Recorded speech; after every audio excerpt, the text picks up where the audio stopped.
S'il joue sérieux, il joue Wario. S'il troll un petit peu, il joue Doc. Kélian il vient de battre un Wario là. Ok. Sur son rang d'avant. Ah, ouais. Ah oui, très DFC, effectivement. J'avais pas vu. Magnifique. Et on est parti. Hein, Mister Game & Watch contre Wario. Un match-up qui est simple à jouer. C'est pas hyper tendu. Il n'y a pas des milliards de trucs à penser. Faut juste respecter les out of shield de Game & Watch. Parce que Wario il aime bien taper dans le shield avec son petit fer là. Et comme c'est pas du blanc, on va se prendre sur Exactement. Et derrière, du côté de Kélian, il va falloir pas trop bourrer parce que Wario il a quand même des bonnes phases d'avantage. Donc à partir d'un petit air ou d'un grab, ils vont te trouver 30, 40, 50% sur une seule phase. Là, voilà. Par contre là les bonnes punish. Kélian, il bourre quand même. Donc il faut pas bourrer, mais au début il affiche ses nerfs ouais. en début de partie, et après il va dans bait sur shield, passer auto-shield et convertir. Et ensuite c'est vraiment Game & Watch. Voilà, comme Meister, on tape des smash partout et après on essaye de couvrir le. Et comme c'est Game & Watch, ça marche. Ouais. Le regrab qui a été pris. On avait perdu l'invincibilité du côté de Brocook. Brocook aime pas trop les voyages. Tech, pas de tech, c'est bon. Ouais. Malheureusement, il s'est fait avoir. C'est beau ça. Et ouais, c'est. C'est dommage. Dommage. On sent Brocook qui est plus trop dans son match depuis qu'il s'est fait ouvrir en deux par Grid sur un double 3 stock. Il était pas en stream, mais il est plus dans le tournoi alors. C'est compliqué. Donc il va peut-être essayer de se reprendre. Je pense qu'il a quand même bien dans le match. Mais Kélian c'est un adversaire solide, je pense, à ce stade-là.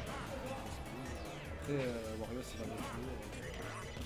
Le Game & Watch ça peut avoir du mal à tuer si. Très propre. Très propre. Et on se rappelle aussi qu'à Nice pour l'Azuria, Broco avait fait un reverse 3 stock contre Jin, le Ridley, alors qu'il commençait sa stock à 90%, et il a fait un reverse 3 stock sur la fin. On a le WAF qui est présent, donc là, sur un malentendu, on peut essayer de trouver un setup waft. Le problème des setup waft, c'est que Elliot il aime beaucoup landing. J'allais dire, il aime beaucoup landing pair et c'est un problème contre Game & Watch parce que lui il peut up B à tout de suite de landing pair, ce qui n'est pas le cas de tous les personnages. Mais là il a réussi à trouver le weak switch. Et on est de retour dans la game. Hein. Ouais, c'est ça, Wario c'est jamais fini. Là, Kélian, faut pas qu'il perde patience parce qu'il va se faire le stock. On peut l'avoir petit à petit, les zones. Là, ce qui va être important pour Broco, c'est de trouver quelques pourcentages sans trop commit pour pas lui monter trop parce qu'il va essayer de tuer avec le mid-waft. Le P à moitié chargé d'ici 30 secondes à peu près. Le problème c'est que s'il prend trop de pourcent, il pourrait mourir sur une bombe ou un back air. Et là c'était bien joué parce que le train de Wario. Oh là là, le tout frame, le clutch factor de Broco. Reverse 3 stock. Broco reverse 3 stock. Ça va devenir quelque chose, hein, le reverse 3 stock de Broco. J'avais déjà un mème, je sais pas si je t'ai déjà montré ce mème que j'ai fait moi-même avec Sephiroth qui invoque le désespoir dans Smash, dans sa machin. Sauf que c'est Grid Sephiroth. Et le désespoir qu'il invoque, c'est toutes les défaites de Salty Waifu contre la Bayonetta de Grid. Parce que c'est devenu un mème dans la community. Ok. Et je vais peut-être commencer un nouveau mème avec Broco qui fait des reverse 3 stock. Bah vas-y. Parce que là c'est solide. Reverse 3 stock Jin, reverse 3 stock Kélian. Je me suis dit c'est dommage. Mais ça Il y a uniquement 1-0. Mais c'est un 0, mais c'est les défaites qui font mal. Ça. C'est vrai. Quand t'es en retard, ça pique. Et il faut garder le mental jusqu'au bout. Le set n'est pas fini tant que il n'est pas marqué game sur l'écran. Et Kélian qui fiche ses nerfs au début. Ouais. On a peur. Il a counter kick la couleur de Game & 2. Très important. On va voir s'il arrive à trouver autre chose. Mais l'air de rien, il était très bien parti la game d'avant, hein. Il a juste un peu paniqué, il a pu trouver ses setups, il a pu trouver ses kills et... J'ai l'impression qu'il s'est bien adapté aussi beaucoup, dans le sens où j'ai commencé à faire des neutral B, donc ça c'est en grave, et Kélian il a eu des autoshield, du coup il est en direct sur neutral B, et au final il n'y a pas d'autoshield. Mais Broku est un joueur qui est vraiment pas mauvais, il a beaucoup progressé cette dernière année. Et il commence à être relativement solide sur son Wario. Le meilleur Wario du Sud, d'ailleurs on rappelle, c'est Broku. C'est lui. Certains diraient que c'est parce que c'est le seul, mais c'est une mauvaise langue. Je me fais gentiment. Et il faut que Kélian arrive à tuer, parce que sinon tu laisses Wario vivre plus longtemps. Et si Wario vit plus longtemps, ça veut dire potentiellement 2 wafts dans la game. Et t'as pas envie de te trimballer avec un Wario qui a 2 wafts. On a plus de saut. Ok, c'est bon. Game c'est Watch est rattrapé. léger, donc Il a fait une plutôt. Allez, il faut que Kélian se ressaisisse.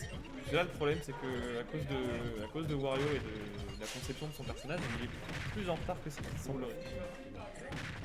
Là, on aurait pu tenter un il a mix. 9% là, non? Oui, totalement. Game & Watch à 40. Sur Smash Bros, C'est ça, un down smash qu'il a fait là. Tiens, ça a envoyé vraiment en haut. Quoi. il y a une box qui est en haut et c'est bizarre les box.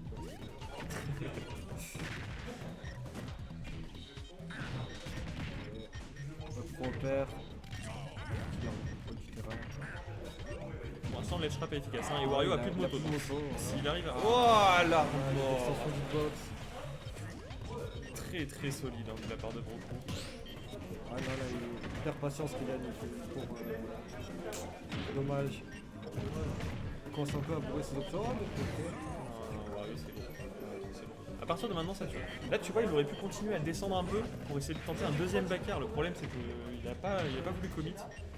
En même temps, des fois, t'as pas trop envie de commit contre Wario. Le problème, c'est que là, Broku, il semble être dans une zone bien solide. On a raté cette read. C'est dommage, parce qu'on l'avait. On a raté la conversion. Il arrive beaucoup de rolls. J'ai l'impression qu'il roll beaucoup.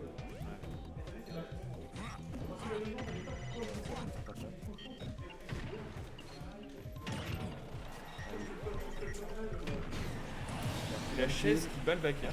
Impressionnant. Je pense que c'est parce que c'est disjoint. Ouais. Il a réussi. Ouais, je pense aussi.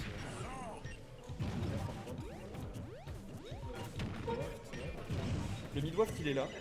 Oh là là, le 9 sur le... Ça fait quand même 2 fois qu'il a un marteau 9 sur le 7. Ça m'a l'impression. Une pression mentale. Ça. Ouais. Ça, Puis Broku, il est très sensible à la pression mentale. S'il voit Game & Watch qui commence à fiche un peu ses marteaux, ça va le faire paniquer. Il va plus vouloir approcher, il va moins bien jouer. Et en même temps, c'est quand même un joueur qui est très patient. Broku. Ouais. Ouais. Oh, je veux dire. Bon, là, par contre, cette punition de landing était vraiment affreuse. Ah ouais, c'est un mix-up. Il a jamais ripo au-dessus. Oui, c'est un bon mix-up, mais du coup, Broku aurait pu mieux que ça. Ouais. C'est pas un mix de Smash. Il a attrapé le saut. Le pop-off de Broku. Ton poulain a battu bien. Propre.